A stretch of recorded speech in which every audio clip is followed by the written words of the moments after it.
Joining us now, former Deputy National Security Advisor to President Obama, Ben Rhodes, and MSNBC contributor, of course, and New York Times Chief White House Correspondent Peter Baker, an MSNBC political analyst. So welcome both. Ben, first to you.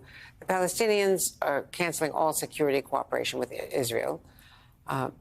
And as well, you know, the embassy spokesperson, Neylan Strohmeyer, was just here on our previous hour telling us that that is part of the problem. But at the same time, aren't we facing a more escalating situation? Already there's been the claim, at least by Hamas, of their sponsorship of a terror attack in Tel Aviv just the other day in retaliation against the Jenin incursion. Yeah, it certainly feels like we're heading into a much more volatile period. Keep in mind that there has not been an incursion like this into the West Bank, which is nominally supposed to be under the authority of the Palestinian Authority, whereas we have seen incursions into Gaza, which has been under the authority of Hamas. And I think what this does to the Palestinian authorities is it very much kind of humiliates them in front of their people. They already didn't control a lot. They've already lost control of some of these places, like this particular part of Jenin, where we see militants gaining more support, or at least being able to operate. So for the Palestinians, there's really no clear pathway towards security cooperation or engagement. This is an Israeli government that does not support the creation of a Palestinian state, that is being much more aggressive when it comes to things like settlement expansion, much more aggressive now when it comes to things like incursions into the West Bank. So I just think, Andrea, in the absence of any kind of political process, with the Palestinian Authority badly weakened and with the Israeli government moving to the far right, we're going to be heading into a season where there are going to be more of these types of activities in the West Bank. It's obviously going to inflame Palestinian opinion. It's going to complicate regional diplomacy. But this is going to be a tough few months ahead. And Peter, by my count, there hasn't really been diplomacy since 2014. And now the settlements policies under Netanyahu just in the last couple of weeks are the most expansive ever into areas that had previously been Palestinian.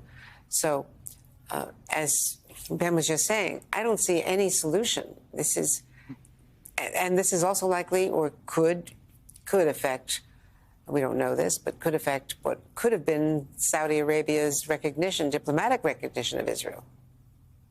Yeah, this doesn't work in favor of Israel's recent breakthroughs diplomatically with the region, right? One thing that Israel had done successfully was to put the Palestinian issue to the side in terms of creating a new relationship with its neighbors. In the last few years, of course, they've opened up diplomatic relations with the UAE, with Bahrain, and a couple others, and they had hoped to do so with Saudi Arabia. They, in fact, had made some progress toward that with Saudi Arabia in terms of things like overflights and everything, because these other Arab countries had gotten tired of the Palestinian dispute, and because it had been basically on a sort of low simmer rather than a hot boil. If it looks like it's a hot boil, that then complicates everything for Israel as it's trying to sort of create this new paradigm in the region. So it doesn't work in Israel's favor to have this boil back up into a hot conflict. But we'll see whether this is just sort of a spurt right now, or whether, in fact, it is going to spiral into continuing conflict in the weeks and months ahead. And Ben, let's turn to Russia for a moment, and the dilemma of imprisoned Wall Street Journal reporter Evan Gershkovich. There was an apparent reference by the Kremlin spokesman Peskov the other day to the possibility of back-channel talks, and that was interpreted, combined with the visit of the ambassador, Lynn Tracy, the first consular visit since April, to be some sign that something is afoot, something's on the table. I think that may be overly interpreting it, from my understanding, as to where things now stand.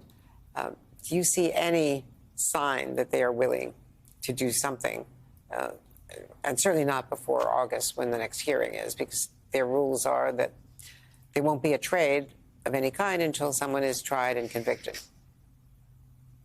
Yeah, well, first of all, I think that the Russians are signaling that they might be interested in a trade. I think what's really difficult for the United States when you have these kind of repeated detentions is, first of all, are you incentivizing these kinds of detentions by having repeated exchanges? But also, really importantly here, the United States government completely rejects the absurd notion that Evan was a spy.